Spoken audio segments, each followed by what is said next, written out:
Hello and welcome to, let's call it Inside the Studio with Chris Cerrone. It's a pleasure to see you again. I thought I'm working on making more content and checking in more regularly with folks. So I hope you enjoyed the cooking video. My family, my mother-in-law and her boyfriend, they came.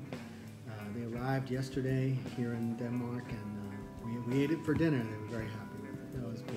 I hope you try it. I hope it's great. How's it going, everyone? Are you completely psyched for this brand new UFC Fight Night card? TBA versus TBD.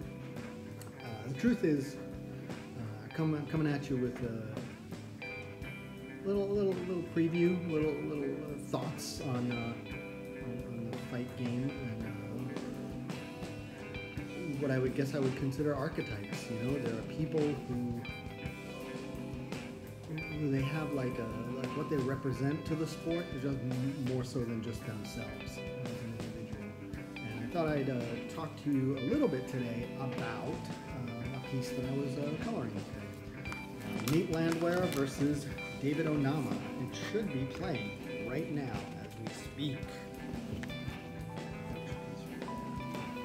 Anyway, I really enjoyed that fight. Rewatched it today as I was coloring the piece, and in my mind, I was pretty psyched for David Onama.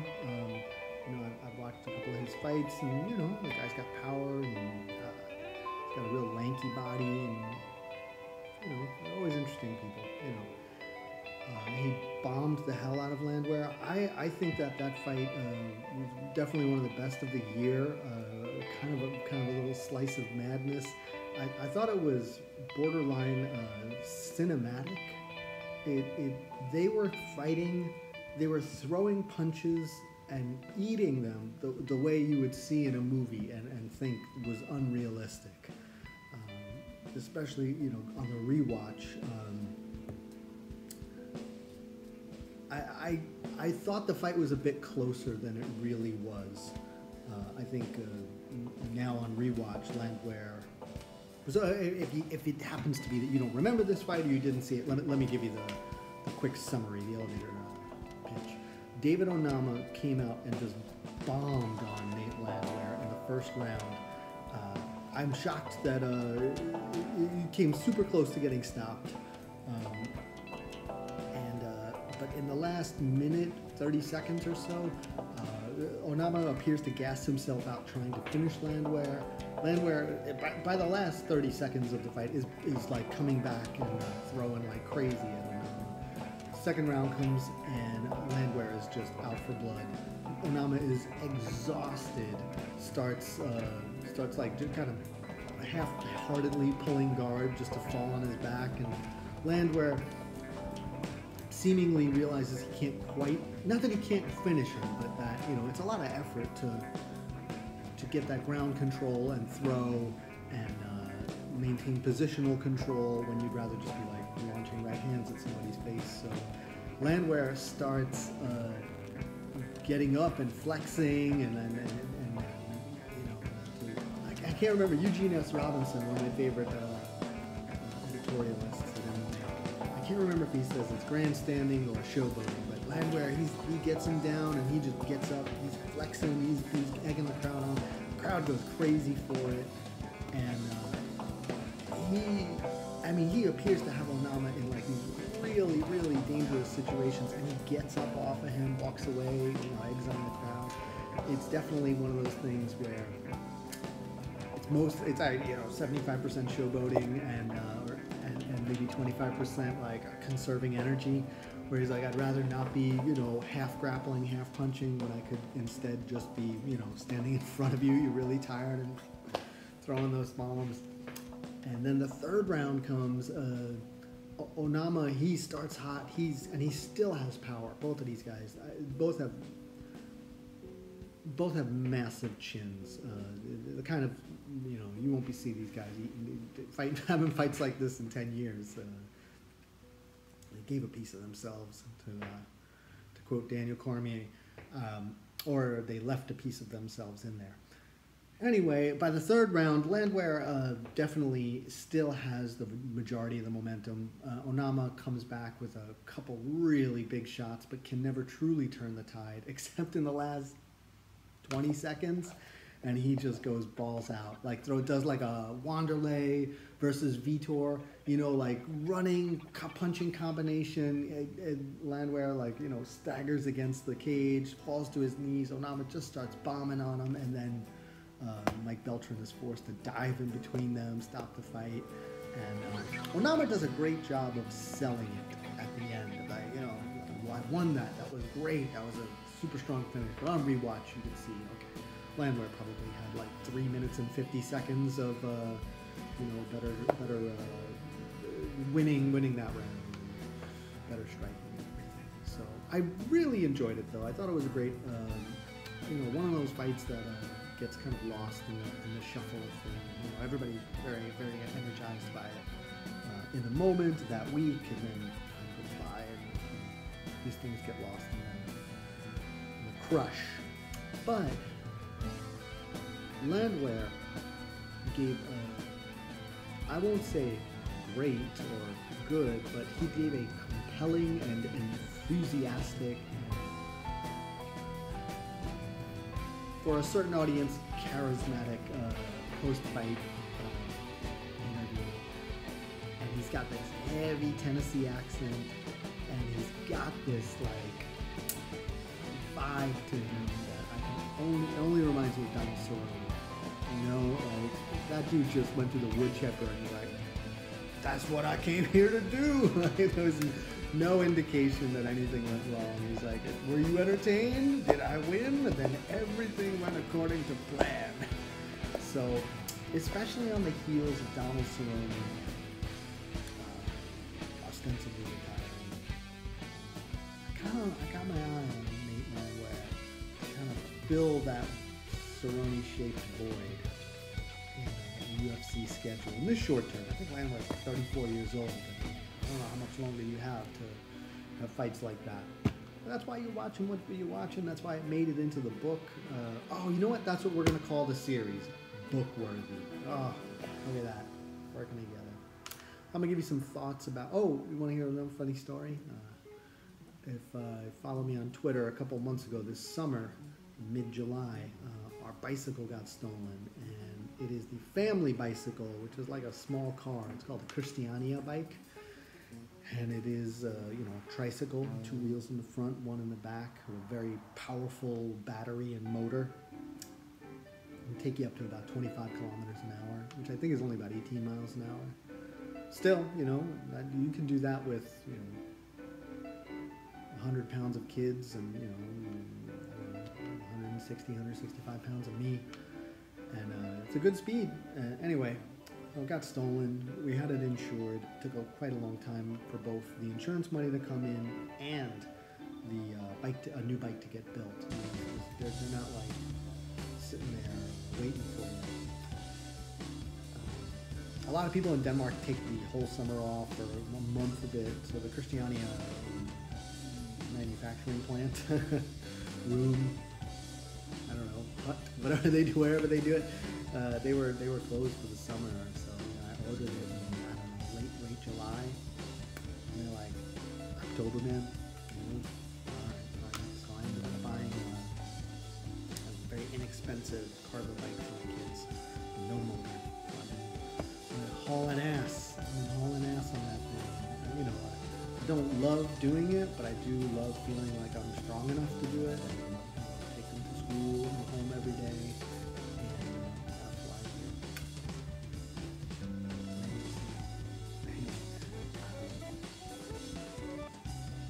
So yeah, I've been doing this non-motorized bike. You know, my kids are around 50 pounds each. You know, basically, here's my apartment, here's the school. So it's all downhill going there, and it's all uphill coming home. So I do that trip 4 times a day. In the interim, between July and now, I taught my daughter to ride a bike, which was the best. I'm so proud of her. She's proud of herself. It's very exciting. It's a very rewarding time in her kid's life. Big into bike riding, big thing between me and my dad. You know, big one of the things we really shared together. And I was like, so now I'm only fucking one. We actually thought about not buying a new bike, but we don't have a car. I don't even know. You know, I just want to make sure we have like some sort of vehicle that can transport things. Can take, you know, I can fit my wife in this thing. The new bike, the mega size Christiane. It's 30 centimeter plus. It's basically a motor, tricycle, and a giant plywood box with 2 benches inside it. And man, it is a cool machine. And it's a joy to ride, even without the battery. You know, I take them to school without the battery, especially because I only have one kid now in there. Yeah, anyway. So I was in Copenhagen on Wednesday, and I thought, let me go down to the Christiane. I had some meetings with the gallery guy, and you know, I'm just kind of trying to get my work out there. I found kind of a man shop, you know, like motorcycle themed and flannel shirts, Red Wings boots, things like that. And chatting with the owner there, had a coffee with him. And, you know, I met him early when we just moved, when we just got to Denmark, and kind of catching him up on where I live now and how we're settling in. And I just basically said, like, hey, I think my books would go great in your boutique man shop, so I'm going to bring some fine art of violence books over there. We'll see if they end up there. That'll be really cool. So I go down to Christiania, which, Freetown, Christiania, holy crap, this is a crazy place I didn't even know existed before I moved here, and that's a whole nother thing to learn about and talk about. So I go to the shop, I see the guy, I'm like, hey man, how's my bike coming along? He's like, I think that's it right there, I think it's done, we texted you. Oh, okay, all right, shit, I got a bike here. And bear in mind, I live like 20 miles away from Copenhagen. So I'm like, oh shit, all right. So that's it. That's it. The bike's ready. And it turns out that I gave them my wife's email address to contact us when they finally had the bike ready. And you know, for most, I guess, Americans, if you want to write a 0, especially in something like an email address where the letter O and the number 0 are hard to distinguish, what you would do is write a circle and put a little slash through it, and that's how you know it's a 0, not the letter O. The Danish people have a letter that is an O, and then they also have a letter that is an O with a slash through it. So we had a very hilarious cultural clash moment where they were like, oh, we've been sending messages to this person instead. So that was kind of, we had a good laugh. I was glad he wasn't annoyed that I hadn't been ignoring him and his contacting us. So I'm in Christiania. I'm a good, like, at least 20 miles away from home. I was like, all right, look, man, is the battery charged? He's like, yeah, it's good to go. All right, fine. I take my bicycle, put it inside the Christiania cargo bay, ride out of there, I go to this gallery, meet the gallerist, and a cup of coffee there, and I'm trying to negotiate. I need some dates. It's not all clear. I thought I was going to get like a full, month-long show, and now it's going to be more like a one-week pop-up show. I gotta start advertising. I gotta start promoting this thing. I need some dates. So we're looking like the first week of December. I haven't even looked at. I'll tell you right now. So for myself, I need to know December. December 1st is a Thursday. That's awesome. Okay, good. Maybe we'll have the opening on the 2nd or the 3rd. Okay, that's cool. I'll show you. We'll be on this journey together. I'll show you everything I got for that show, and then I have a solo show here in Roskilde in January. So that's going to be intense. Also, I can follow me work for that. I just went to a carpenter, getting some new frame canvases. I like to work on a wood panel like this. Carpenter here. So I found this scrap wood, I cut it myself, and then I went to a nice carpenter and had like really, really nice frames made. what we're going to do for the next one is the carpenter is going to cut all these so they will be perfectly flush with all the sides. I had everything, like, you know, I just kind of chopped up a bunch of pieces of wood myself. And if you would like to know what this is Andrea Lee versus Xiaonin. I don't remember how to pronounce her name. I'm going to look it up right now. Still not going to be able to pronounce it. But at, oops, Angela Lee, not Andrea Lee. She is the one champion. I believe she's the one strawweight or atomweight champion. Yeah, Angela Lee is the one championship atomweight champion, moved up to strawweight, which is their 125 pounds, and fought Zhang Jing Nan. And it was actually their rubber match. They've split, and it was a absolute banger. Just totally awesome. Zhang just bombed on Angela Lee with right hands, knocked her all around the cage the whole first round, and then the second round, Lee came back, got her in the clinch, landed like 400 knees. It just was a badass fight for 5 straight rounds. Extremely close decision. I know they don't do scoring in one. I can see how this is frustrating for people who have basically conditioned ourselves to look at the 10-point must system, or at least a round-by-round idea. Apologies for kicking the table that this is recording on. Anyway, I would just wholeheartedly encourage you to watch that fight. It was fantastic. It's one of the better fights this year, especially if you appreciate a 5-rounder with momentum swings. And you know, I'd love to hear who you think won. Honestly, I'm not 100% either way. I think that Angela Lee was undone by her striking defense, which, you know, could have been simply because she was exhausted. But Zhang was able to just really bomb on her and land those kind of, like, you know, when one person lands a lot of more shots, but the other person lands the more impactful shots. It was one of those moments. Anyway, this piece right here is actually from one of the cool exchanges where Angela Lee is like landing a number of knees, and then finally one kind of sets Zhang staggering backwards.